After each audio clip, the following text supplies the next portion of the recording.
Hi friends, இருக்கிற கசிலவர்ஸ் இன்றைக்கான episode பார்க்கலாமா?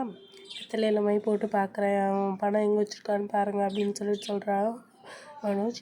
அதுக்கு பெரியவர் வந்து வெத்தலை மை போட்டு பார்த்துட்ருக்காரு. வெத்தலை கிழிஞ்சோடனே ஸ்ருதி வந்து எனக்கு தெரியுது, எங்கே பணம் வச்சுருக்கான்னு தெரியுது அப்படின்னு கேட்டோடனே, இல்லை அவங்க கை கிழிஞ்சு அவங்க விரல் தெரியுது அப்படின்னு சொல்லிட்டு, வெத்தலை கிழிஞ்சு அவங்க விரல் தெரியுது அப்படின்னு சொன்னோடனே எல்லாம் சிரிச்சாங்க. என்னோடய மதிப்பு யாரும் எங்களுக்கு தெரியல அப்படின்னு சொல்லிவிட்டு அவங்க கோவப்பட்டு போயிடுறாங்க. அதுக்கப்புறமா ஏன்டா இந்த மாதிரி பண்ணுறீங்க அப்படின்னு சொல்லிட்டு பேசிட்டு அனுப்பிச்சிடுறாங்க. அதுக்கப்புறம் நைட்டு மட்டும் மீனா உட்காந்து பேசிகிட்ருக்காங்க. எல்லாம் படித்தவங்களுக்குலாம் அறிவு அதிகமாக இருக்குன்னு சொல்கிறாங்க. ஏன் இவனுக்கு சுத்தமாக அறிவே இல்லை? முட்டை, மந்திரம், சூனியம் இதெல்லாமே நம்பிட்டுருக்கா அப்படின்னு சொல்லிட்டு, இந்த படத்தை நாம் தான் கண்டுபிடிக்கணும். கண்டுபிடிச்சி அப்பாவுக்கு சேர வேண்டிய காசு நம்ம கொடுத்துடணும்.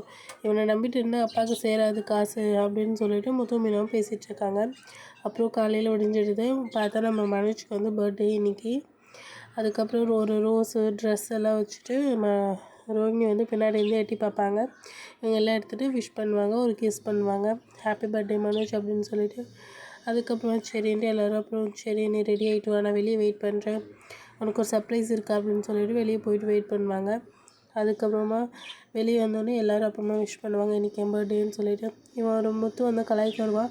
அப்போ வந்து ரோஹிணி சொல்லுவாங்க, இன்றைக்கி அவர் பர்த்டே, இன்றைக்காவது அவரை விட்டுருங்க ப்ளீஸ் அப்படின்னு சொல்லிட்டு சொல்லும்போது, அப்புறம் சரி இன்றைக்கி அவனுக்கு நான் கொடுக்குற கிஃப்ட்டு, நான் இன்றைக்கி ஃபுல்லாக அவனுக்கு கலாய்க்க மாட்டேன் அப்படின்னு சொல்லிட்டு சொல்லிடுவாங்க.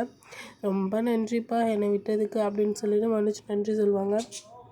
அதுக்கப்புறமா உட்காந்து பேசிகிட்ருப்பாங்க. அப்போ நீங்கள் தான் மனோஜா அப்படின்னு சொல்லிட்டு ஒருத்தவங்க வருவாங்க. ஆமாம் நான் தான் மனோஜ், என்ன வேணும் சொல்லுங்கள் அப்படின்ட்டு.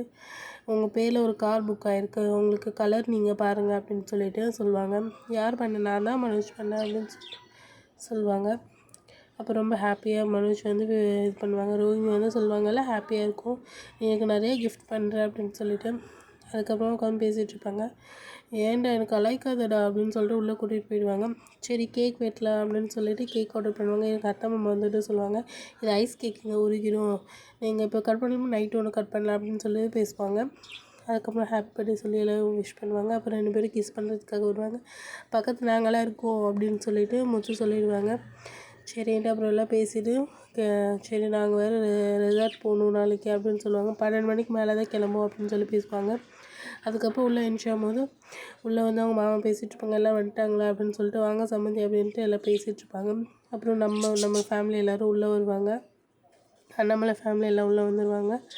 ரொம்ப நல்லாயிருக்கு வீடு, மண்டபம் எல்லாம் ரொம்ப நல்லாயிருக்கு, அது டெக்கரேஷன்லாம் நல்லாயிருக்கு அப்படின்னு பேசிகிட்ருப்பாங்க. ஆமாம் இவ புகழே பாடிட்டுருப்பாங்க அப்படின்னு சொல்லிட்டு விஜயாவும் வந்து ரோஹிணிக்கிட்ட வந்து சொல்லிகிட்ருப்பாங்க.